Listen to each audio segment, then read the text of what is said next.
Just imagine, Brother Wendell, matutulog siya, bigla lang gagalaw yung dila niya. And then, pati na yung tiyan niya. Meron bang karanasan na may pari na positive demonic possession? Meron, bro. Meron akong bago ngayon. Hindi ko na-share sa iyo, no? Ipakita ko sa iyo.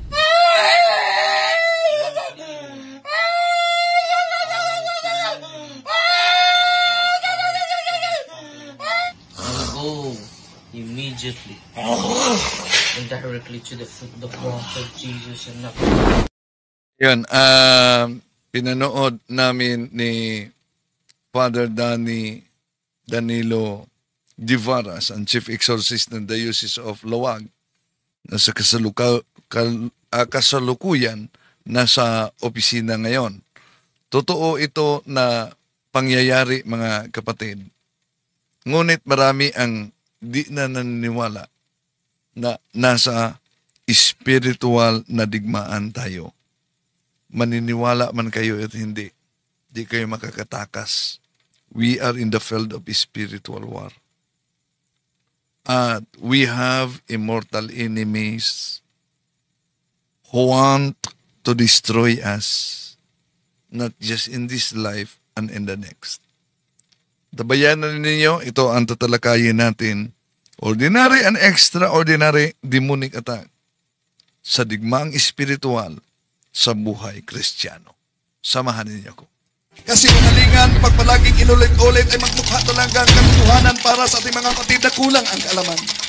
Ang pagkadaya ay maranasan sa iba't ibang paraan. Pero napakasakit pag madaya tayo sa pananampalataya dahil nanganib pati ang ating kaluluwa. Viva Cristo Rey! Pro Dio et Ecclesia! Kumusta? Welcome. Itong iyong lingkod, Brad Wendell Talibong, muling magkasama sa pagkakataong ito. At bilang suporta, huwag niyong kalimutan na pindutin ang like sa ating live. At huwag din kalimutan sa mga bago pa lang mag-subscribe. At pindutin ang bell button para updated kayo, mag-comment at i-share ninyo, mga kapatid. Sa pagkakataong ito, ako ang inatasan sa ating punto por punto na magtalakay. At dahil galing ako sa Office of Exorcism ng Diocese of Tagbilaran, kaya tatalakayin natin, mga kapatid, yung kaugnay sa spiritual na digmaan.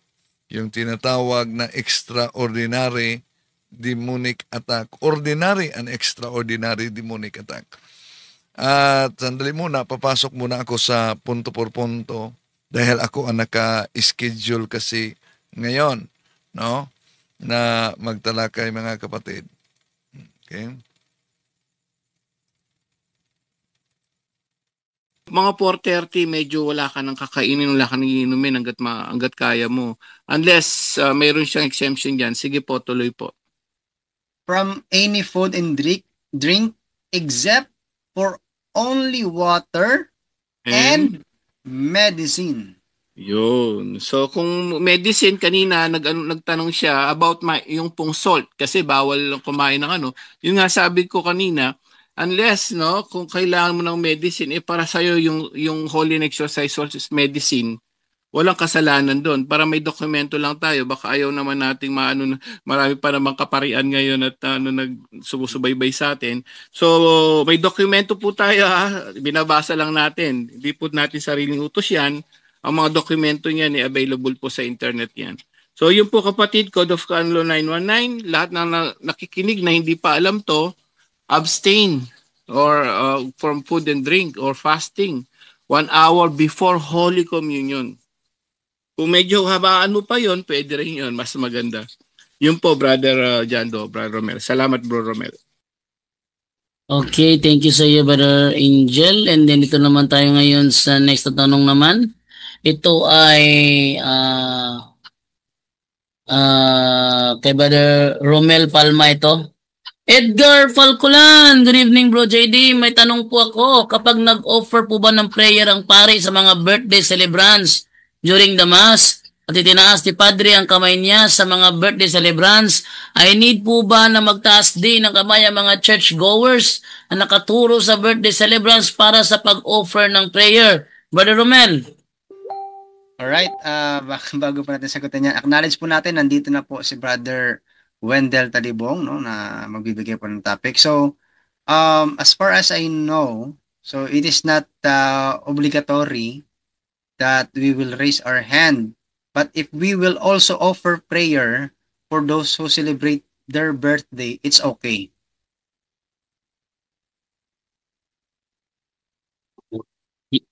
Yun na yun, Brother Romel. Okay na yun? Yes po, yan po yung sagot. Okay.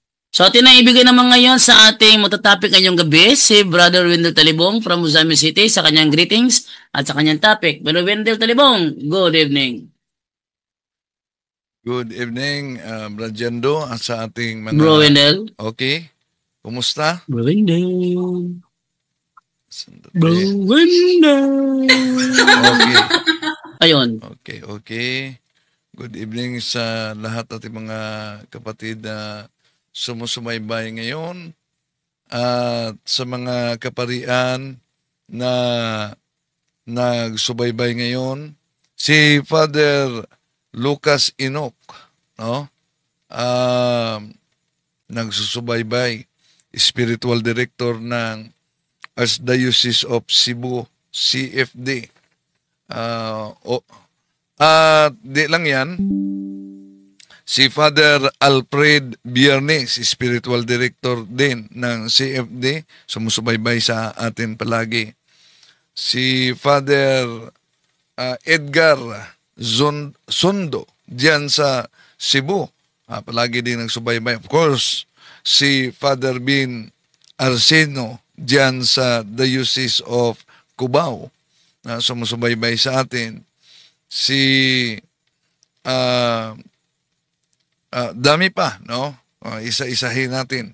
Sa lahat ating mga kapatid na sumusubaybay sa ating live streaming, welcome po. At sa pagkakataong ito mga kapatid, galing lang ako sa Office of Exorcism ni Father Darwin Gitgano sa Diocese of Tagbilaran kasama ni Brad Tata Rosal, at sa kasalukuyan ngayon yung team ng Diocese of Lawag sa pagpamuna nila ni Father Danilo Father Danny Divaras, ang Chief Exorcist, ay nasa office ngayon ni Father Darwin. Kasama sila si Bro Nanding, Sis Abigail Pascual, ang team sa naturang diocese, mga kapatid. So, ang ating tatalakayin ngayon, of course, ang kaugnay sa spiritual warfare. Maalala na interview ko si Father Darwin sa mga karanasan sa pakipagdigmaang spiritual, no?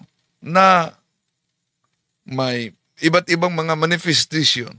May humaba ang dila at may case pa na kahit pare ay nagiging positive.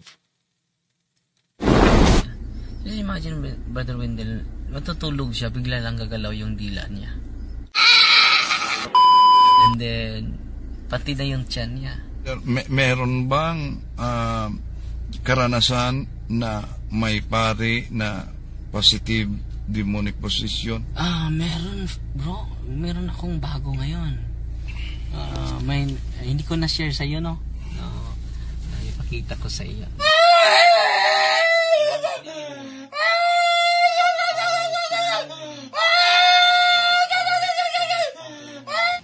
Go immediately and directly to the foot of the cross of Jesus and not.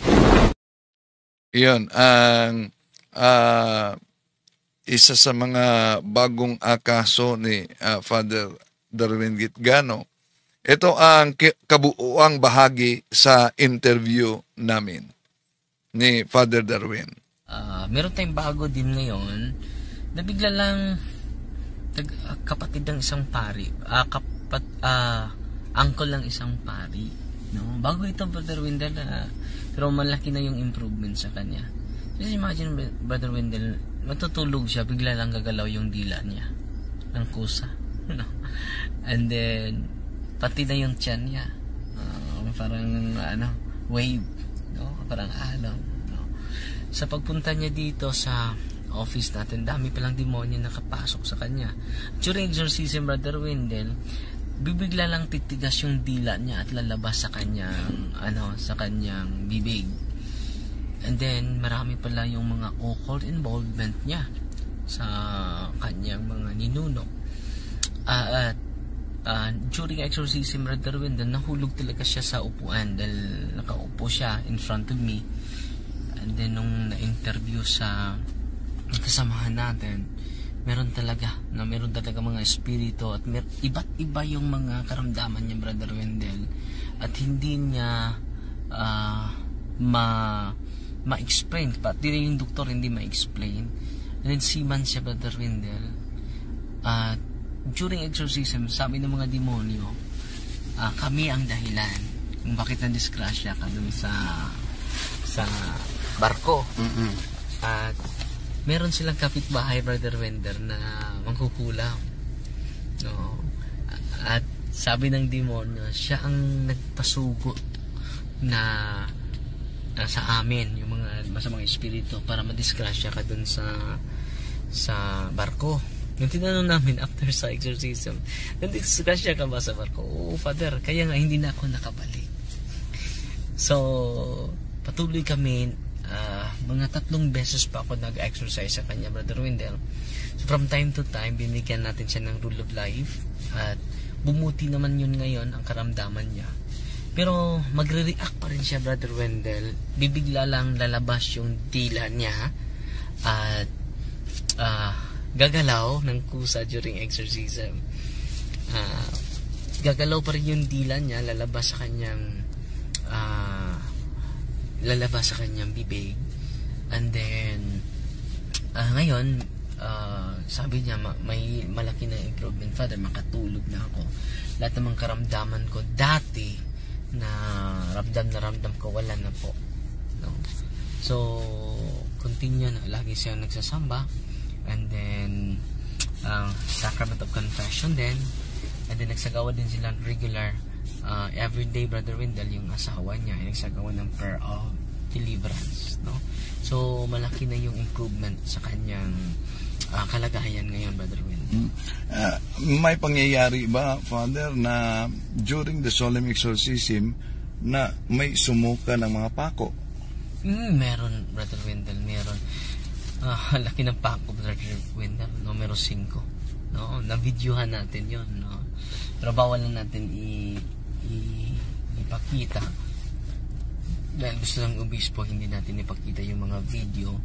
So wala tayong actual na exorcism live, no? Bawal po yun, to protect the victim, the reputation of the victim, baka matrauma siya. So sa awa ng Diyos, Brother Wendell, mga more than or 17 nails yung nasuka niya. Meron pang umbrella nails, brother, umbrella nail doon na naisuka niya, no? Kilala mo yung umbrella nail, Brother Wendell, sa mga bubong? Para sa bubong yan. Para sa bubong. Yun ang sinusuka niya. And then 2 years po, Brother Wendell, nagsasuffer siya ng mga karamdaman na hindi niya maunawain. Pati yung doktor hindi nila maunawain. So nakakita nila yung mga testimonya natin sa Facebook, YouTube. So pumunta sila doon. Sa harap ko talaga, Brother Wendell, during deliverance. Kita ko yung pako. May numero 1, may numero 2, may numero 3, may numero 4. Yung sa harapan ko, Brother Wendell, numero 4, no? Pero yung pinakamataas na pako, yung numero 5, Brother Wendell, ang naisuka niya. So tinanong natin, dahil hindi naman tayo maniwala, baka dineceive lang tayo ng biktima, no, na kumakain siguro ng pako. Tinanong ko siya, baka kinain mo ito, Father, anong akala mo sa akin na buang? No? Matino pa yung utak ko, Father. And then, hindi lang pako yung sinusuka niya, bro. Mga sharp object. At lumabas pa yung mga karayom dito, bro. Mga 17 na karayom. Basta more than 10. Ang laki ng mga karayom, bro, lumabas dito sa kanyang liig. Na more than 10, kung hindi ako, dahil matagal na ito mga 4 years ago, the experience natin. And then, meron din siyang Arius, brother, Wendell, yung earrings, no? Sinuka niya. Ano pa yung sinuka niya? Yung stapler, ng stapler. Sinuka niya. Mga sharp object, bro, Wendell. Bigla lang siyang susuka. Galing dito, bro, yung galing sa kanyang tiyan, lalabas dito sa bikutukan niya. And then, ang sawa ng Diyos, bumalik na siya sa trabaho. At maraming pagkakataon na na-miss yung mga trabaho niya. Pero ngayon, nagkaanak na siya. And then, nag-enjoy na siya sa trabaho niya, Brother Ben. So, yan po ang good news. So, ano ang di mo makalimutan sa ministering ito? Hindi ko makalimutan sa ministering ito, Brother Wendell. Meron pa tayong mga pasyente ngayon, 3 years na. Ilan lang, hindi makaabot ng 10. Pero marami, Brother Wendell, ang na-liberate. Yung itong pasyente natin na 3 years, sabi ng revelation ng demonyo, 10 legions, Brother Wendell. And then ngayon, hindi na sila aabot ng legion ngayon dahil yung exorcist, brother, kapag tanong imperative question. Pero bawal makig-dialogue sa demonyo. Pero ang exorcist may special authority to ask imperatively how many demons inside the body of the victim.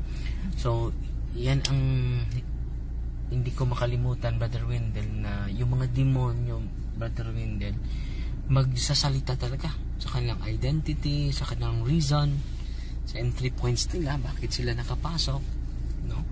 So, ma-amaze talaga. Hanggang ngayon, Brother Wendell, ma-amaze ako.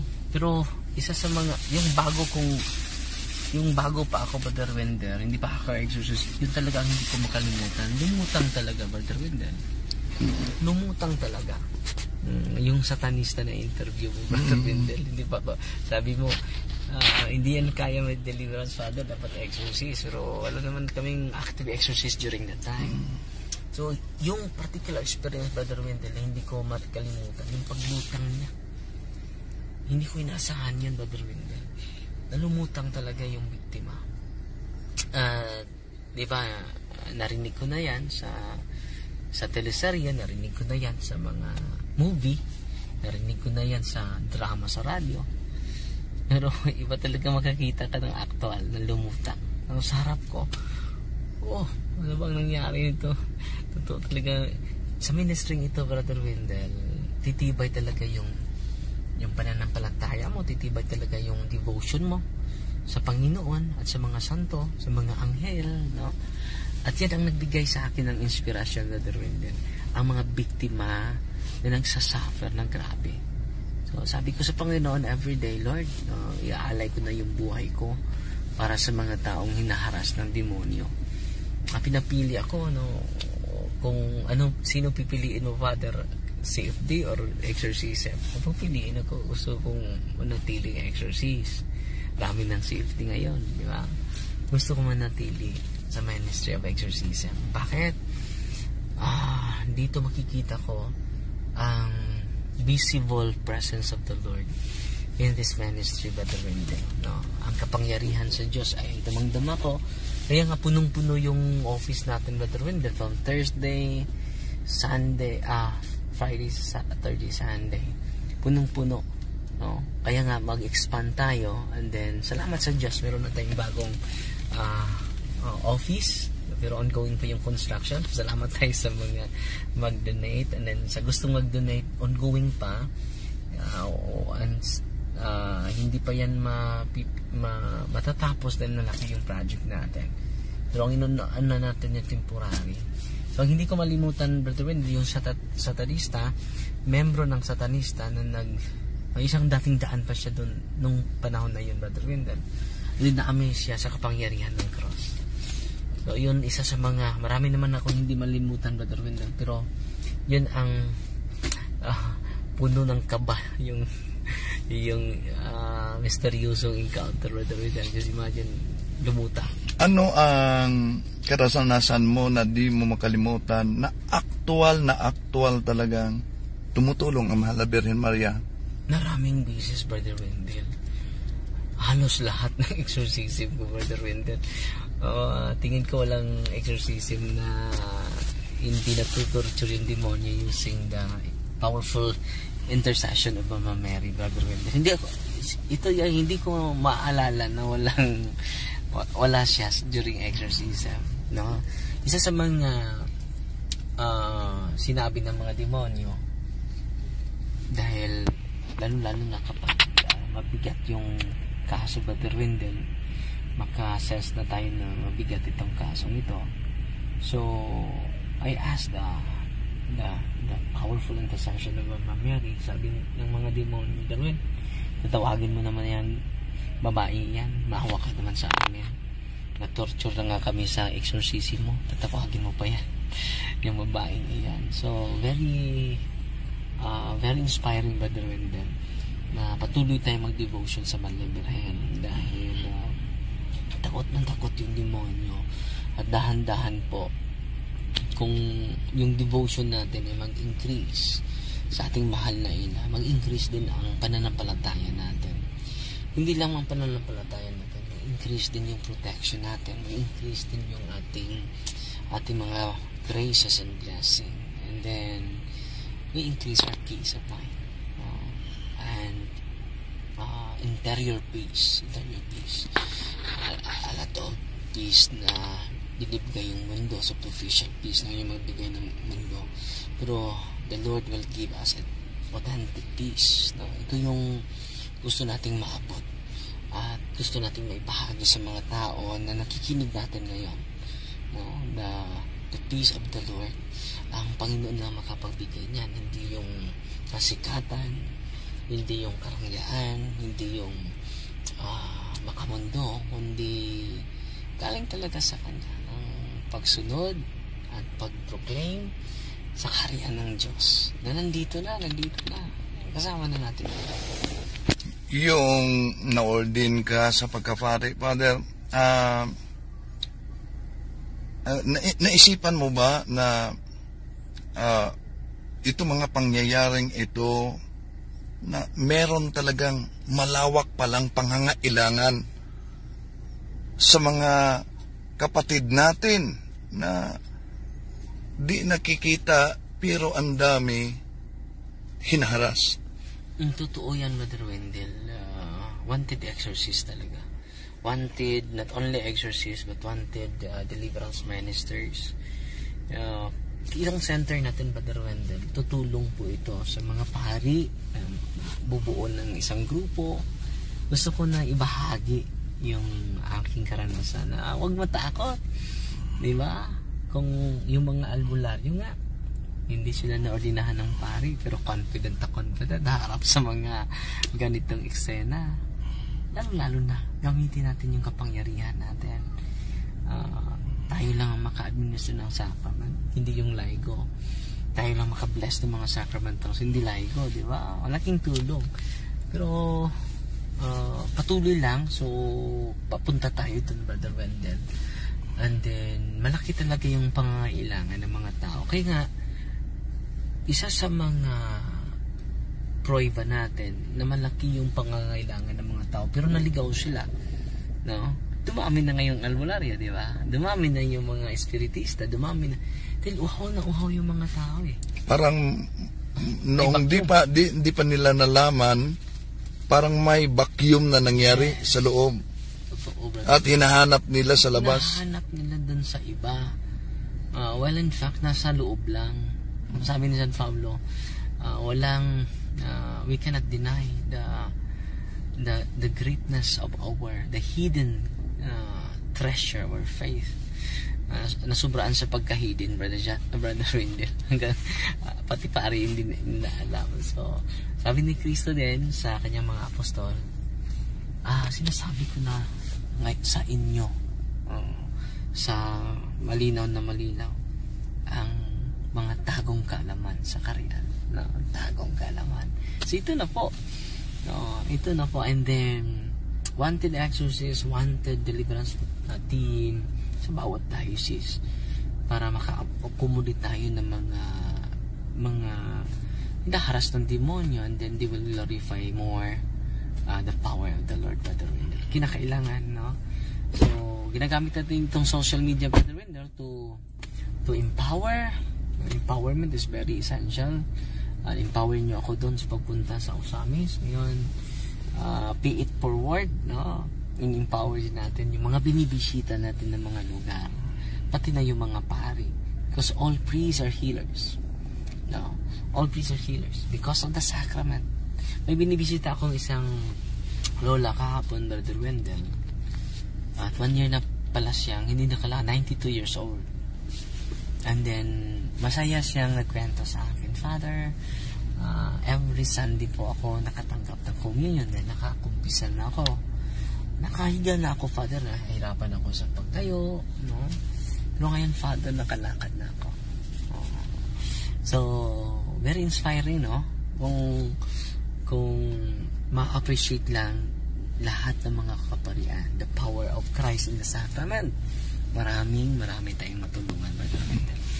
Lastly, Father, meron bang karanasan na may pari na positive demonic possession o madre?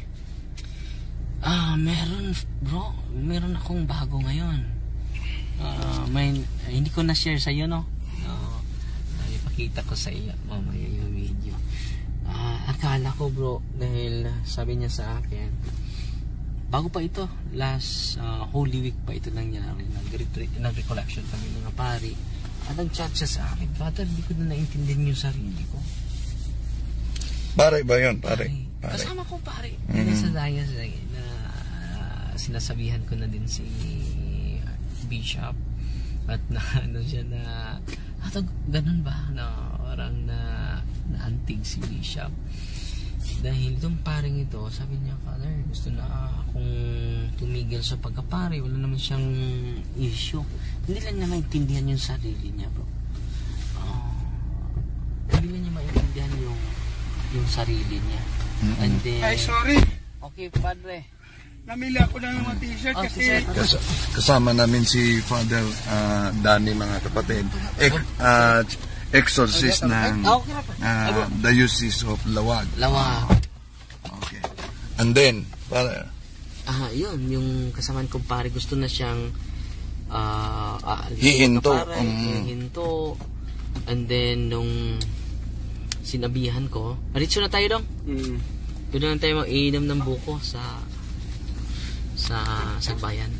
So, yun, may kasama na pong Father na nagpa-advise sa akin na gusto na siyang hihinto bilang pare.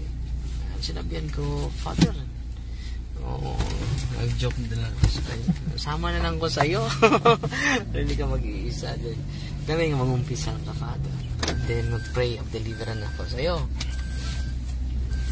Bro, nawala yung itim sa niya, sa mata. Puti lahat. Puti lahat. At sinabihan ko, Father, hindi tayo mag-deliverance dito, baka marami kong pare doon sa labas. Recollection kami. So punta tayo sa bahay, Father, dahil day off yun. Punta tayo sa bahay, Father,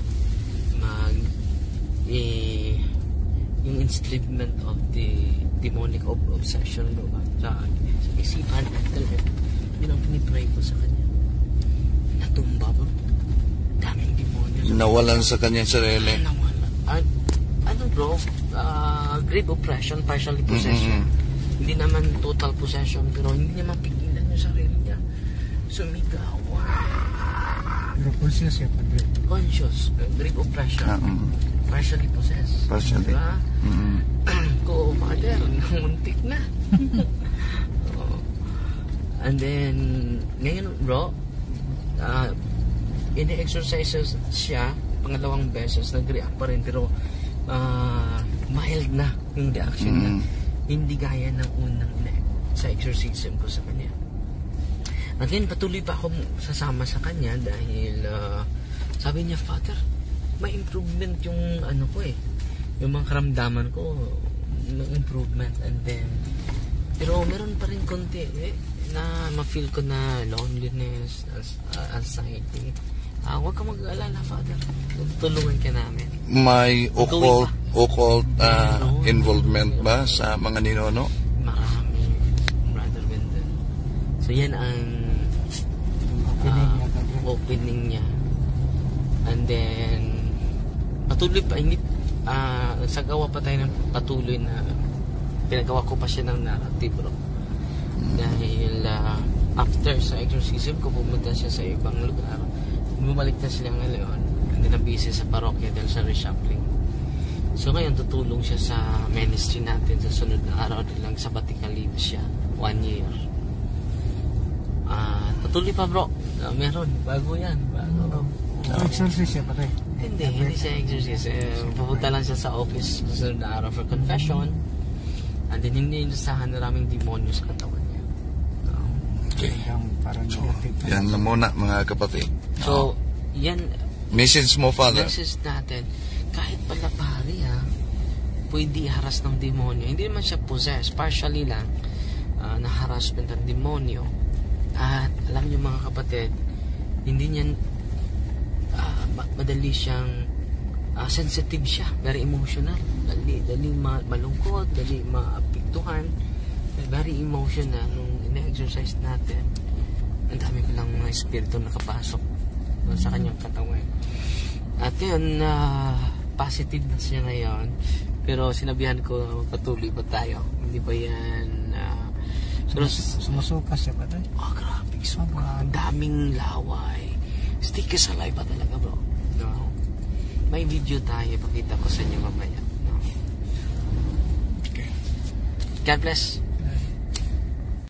Okay, nagkataon din na ang team sa Diocese of Lawag ay kasama namin sa pagpanguna ni Father Danilo Divaras, ang Chief Exorcist, bago lang kasi sila. Kaya nagkasundo kami magsagawa ng GC para sa anumang consultation tulad sa Diocese of Talibon. No? Meron kaming GC sa mga pangyayari. Okay? Sana di tayo mawala. Nagiging unstable pala ang aking signal. Okay. Patuloy natin mga kapatid. No? Ito ang binablard lang natin ang sinabi ni Father Darwin na imagine, wala naman siyang issue na immorality. Meron lang ninuno na may kaugnayan sa occult, pero dumating sa punto na gusto na siyang lalabas. Ito, sabi ni Father Danilo Divaras, ang Chief Exorcist, kanyang tingnan umano dahil may mga kasama daw umano siya sa diocese na di naniniwala kaugnay sa spiritual warfare at gusto niyang ipapakita din.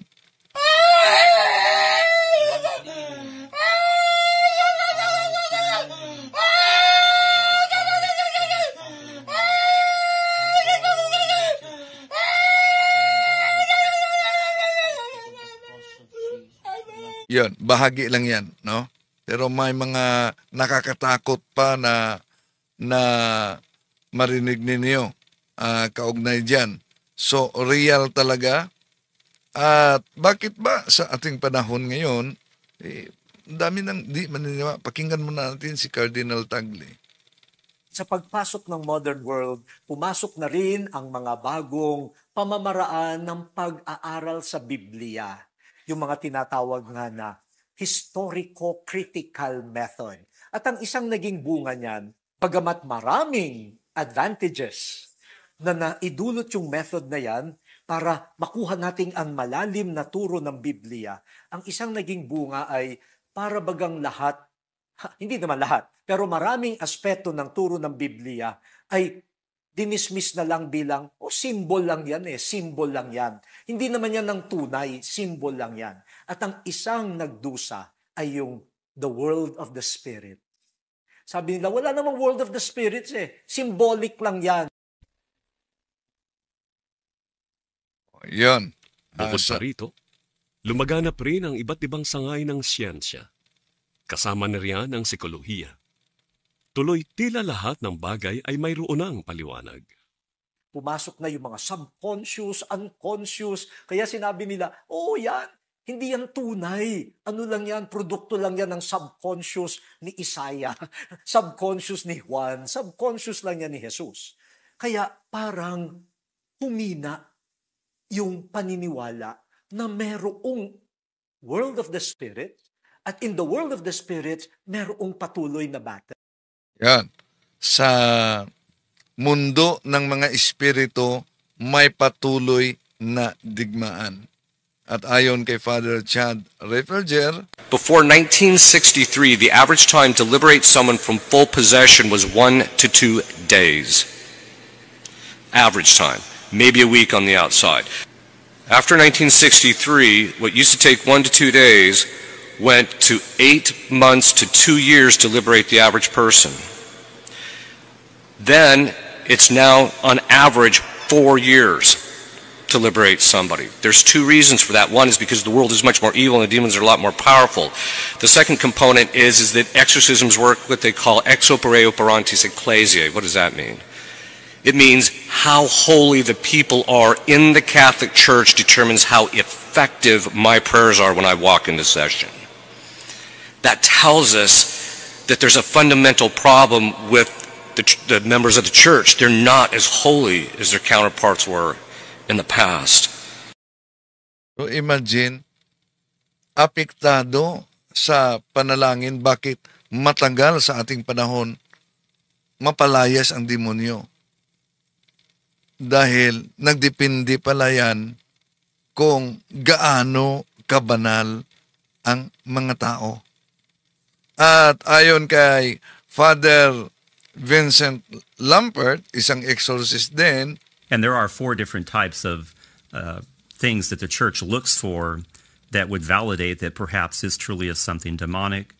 Number 1 would be the ability to speak and understand languages otherwise unknown to the individual, having superhuman strength beyond the normal capacity of the individual, having elevated perception, knowledge about things that the person should not otherwise know. And then 4, probably the one that most people are familiar with, an aversion to anything of a sacred nature, such as having scripture read in front of them, being blessed with holy water, being shown a crucifix, the things that people probably are familiar with simply by watching movies and whatnot on exorcism. So, ang tinatalakay niya ay kaugnay sa extraordinary at the highest form of extraordinary is the demonic possession.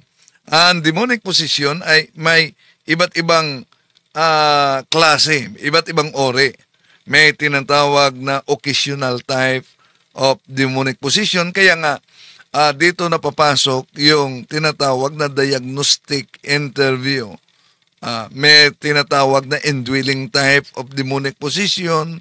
May tinatawag na epileptic type of demonic possession.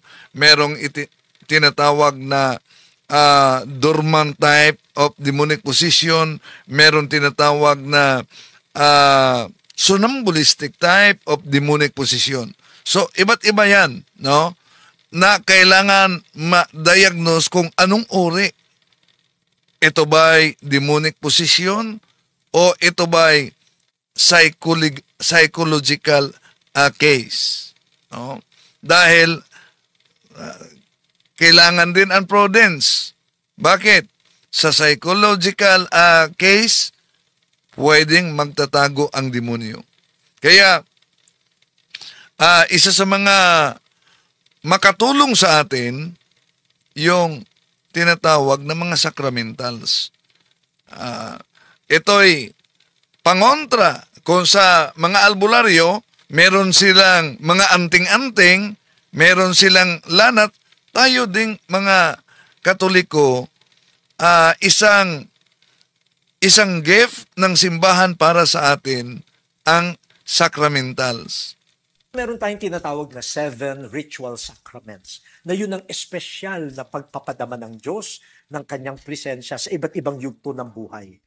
Pero meron tayong mga tinatawag na sacramentals na kahit labas sila sa 7 sacraments, sila pa rin ay sa tradisyon ng simbahan maaaring magamit upang maramdaman natin sa isang continuous na pamamaraan ang biyaya na natanggap natin sa mga sakramento. Holy diba, water. Ang binyag ay pag-alis sa original sin. Pinalayas na ang demonyo na humahawak sa isang bibinyagan at sa pamamagitan ng tubig na binyagan tayo. Kaya yung holy water ay isang sacramental na ginagamit sa rite of exorcism at sa pagbibindisyon sa paggamit ng holy water, ang bisa ng binyag, yung original exorcism, ay pinananatili sa atin. Sa binyag, no? Pinahira na rin tayo ng langis at tayo ay inangkin na ni Kristo, hari, propeta, hari, at sa kumpil, pinahira na ng langis, bagong bugso ng Espiritu Santo. Kapag ikaw ay threatened by the devil, yung langis, holy oil, na ay muling gagamitin para ang bisa at lakas ng Espiritu ay dumaloy muli sa iyo.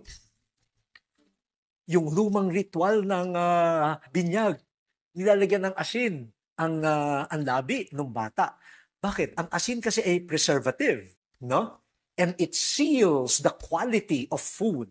Okay? Kaya yung asin sa binyag ay parang panalangin na ma-preserve sana ang sanctity mo.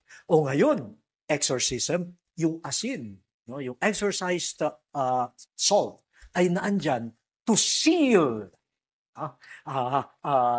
the location, no? Where the exorcism is happening, no? At para mapagtibay muli ang pagiging makadiyos nitong tao. Dito sa krusipiho, dito ibinuwis ni Jesus ang kanyang buhay para tayo mabuhay. Kaya lahat ng ating ginagawa mula binyag hanggang kamatayan sa tatak ng krus ni Jesus. Kaya sa exorcism, we invoke again the power of the saving death of Christ.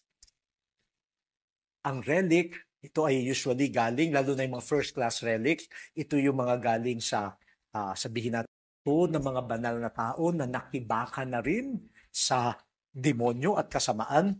Kaya kung meron tayong relic, inilalagay yan minsan sa ulo ng possessed o sa ibang bahagi pa ng katawan upang maramdaman niya na hindi siya nag-iisa. Na siya ay may mga katuwang, mga banal na tao na nananalangin at nakikibaka kasama niya. Tang isa pa, yung Holy Eucharist, the Blessed Sacrament, na special na presensya ng Panginoon. Kaya yan, dala-dala ng mga pari na nag-exercise. At yun din ang panlaban nila, proteksyon nila sa kanilang gagawin, at yun din ay the banquet, the food of consolation doon sa inaalihan ng demonyo. Yan. Ang mga sacramentals at sacrament na tinatalakay ni Cardinal Tagle, mga kapatid. At kung maalala ninyo, bakit may nagtanong kasi sa National Convention sa akin sa mga CFD at Dumaguete, di po ba ang sacrament ay mas higit sa sacramental? Pero ang tanong daw, bakit may nangungumpisal na, pero sa prayer of deliverance at sa mga holy and exorcise oil na sacramental, abay nagre-react pa rin? Bakit ganon? Di po ba makapangyarihan naman ang sacramental? Pagkatapos sa natanggap nila ang sacrament of confession, bakit nagre-react pa? Ito ang paliwanag ni Father Jose Francisco Siquia. Okay. So remember, very important yung sacramentals, because not only the sacramentals assist the sacramentals assist the sacraments. The sacramental of exorcism and the ministry of liberation, like holy water, etc., assist the sacrament of confession. Okay? Kaya nga, very important, kapag ako 10 taon hindi ako nagsisimba, I'm in the state of sin for 10 years, unti-unti kumakapit ang mga spirito sa akin. The longer I am not going to confession, the more and more spirits attached to my body, my emotions, my imagination, my lower faculties. Now, I go to confession, and also my soul belongs to the devil. Ngayon, ako'y nagkumpisal. What will happen? The Lord forgives me. My soul is free. But hindi automatic nawawala ang mga spirito na nakakapit sa katawan ko. That's why may mga tao, Father, gusto ko na magbagong buhay, ngunit napakaraming hadlang. Ngayon na gusto ko maging isang mabuting Katoliko. So many challenges, so many obstacles, because the spirits are still attached to the person. That's why that is where the sacramentals are very important. Don't underestimate being in the state of sin for a long time. That's why kaya nga kapag binibinyagan niya ang isang bata, di ba dapat kapag nabinyagan ang isang bata, dapat pure na? Bakit kailangan pa ng exorcism? No, yan ang malinaw na paliwanag ni Father Jose Francisco Siquia. Ngayon, may nabasa ako sa comment dito na si Shani PH kaugnay sa lapit sa albularyo at manghihilot. May pahayag si Bishop Marvin Masida kaugnay sa paglapit sa mga albularyo. Pag sinabi natin, kailangang gumaling ako at all cost, anuman gagawin ko, kahit mga ritual yan, mapapalayo tayo sa Panginoon at mawawalan tayo ng ginto patungong langit, ang ating suffering. Yun ang deception ni Satan. Huwag ka nang mag-suffer. No, hindi mo na kailangang masakit pa. Huwag ka nang mag-suffer. Kinukuha sa atin ang krus natin. Ang krus, ang daan papuntang langit. So nakita natin ang deception ni Taning. Okay, they are contrary to the virtue of religion. Okay. Ito pa po, may isa pa. Yung mga traditional cures, ito po, recourse to traditional cures. Ang ibig sabihin ng traditional cures, yung mga dahon-dahon, di ba? Which are okay. Yung mga hilot, okay po yan. Pero kailan nagiging masama? Sabi dito sa teaching, sa CCC ng ating simbahan, when there is an invocation of evil powers. Ano ibig sabihin? Pag meron ng orasyon. Merong isang kapatid tayo sa isang ganitong orientation, sabi niya, Bishop, naghihilot po ako. At habang naghihilot ako, pinipray ko yung pasyente ko. Hindi niya alam pero pinipray ko siya, sarili ko lang. Wala namang masama doon, Bishop, di po ba? Sabi ko, oo nga, wala namang masama. So sabi ko, and then biglang may pumasok sa isip ko, sabi ko, Sister, bukas po ba yung third eye nyo? May nakikita kayo ngayon? At ang sagot niya, opo, Bishop, may nakikita po ako. Kaya ang kanyang prayer, contaminated galing sa third eye. Nakita po natin? Yan. So malinaw yan. Sagot yan sa katanungan mismo ni Shani PH, no? To make his message known is our responsibility.